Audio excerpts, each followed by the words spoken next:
Islam has brought peace into my life that I couldn't find, you know, living the lifestyle I was living in the music business. And it feels good to wish peace unto others once I've found the peace for myself. Now, we are excited to hear this story because we get to talk to people who have come from all walks of life. You know, people have this misnotion that Islam is something just for the Arabs. Yeah. But when they see an American who used to be or someone who is an icon, people are looking up to you. You're singing with P. Diddy and the Bad Boy Crew. Is that what they're called? Yeah, Bad Boy Records, Bad Boy Entertainment. You know, P. Diddy, Sean Combs, Sean John. You know, I ran with an entrepreneur. I ran with an icon in the music business, and I was exposed to so many things in such a short period of time. The success of the records that I did with Puff, you know, propelled to be in, you know, audiences all around the world. It wasn't a country that I couldn't go to that a person couldn't identify with who I was, or the songs I created, or the records I partaked in. And you know, it's just an overwhelming feeling to be embraced by such a vast audience. But you know, to become a Muslim, Allah subhanahu wa ta'ala has definitely replaced that audience, you know what I'm saying, with a whole different light. You know, it's a whole different thing, and the transition has been so beautiful. You know, Allah is most kind. You know, the brothers and sisters that I used to, you know, run with in the music business have embraced my conversion to Islam. You know, my family has, you know, embraced my conversion to Islam, and it's just been smooth sailing, man. Allah is most kind, because it's something that I really needed, you know, and I think a lot of entertainers in that business are searching for the same peace, and, you know, may Allah guide them all. Let's talk a little bit about the past. We're not going to go into any details or anything, but for the benefit of those who are still trying to chase what you were living, they call it the American dream. Yeah. People see the videos and they see all the rides and they see the women and the glamour and the glitz, but it's not all that.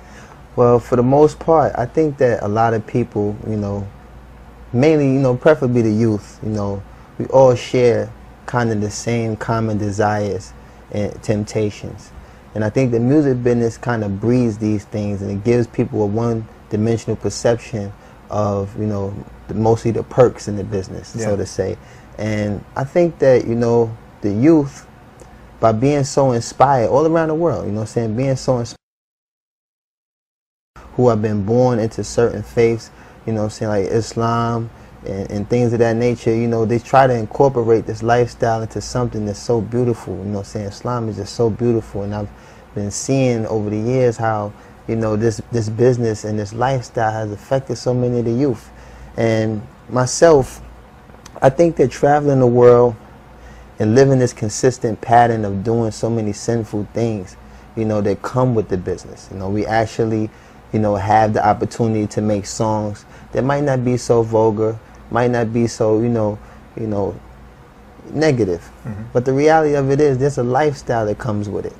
And that was the thing that really plagued my life, because what you're propelled in based on the success, you know, is a lifestyle that just becomes so repetitive and so consistent, and you find yourself being removed further and further away from a truth, further and further away from peace, further away from anything that was pure about you before you entered the business. So, like I said, you know, on the outside, everything looks good. You see the $100,000 cars, you see a lot of diamonds, you see, you know, for men, for the sake of men, you see a lot of females, and they think that this is, you know, this is a life. This is like, you know, paradise right here on earth. But the reality of it is, you know, I couldn't purchase peace. You know, I was probably able to buy a car, buy a house, buy a chain. Couldn't purchase peace. And the reality of it is, while I'm sitting here constantly paying for the disease, the cure was free.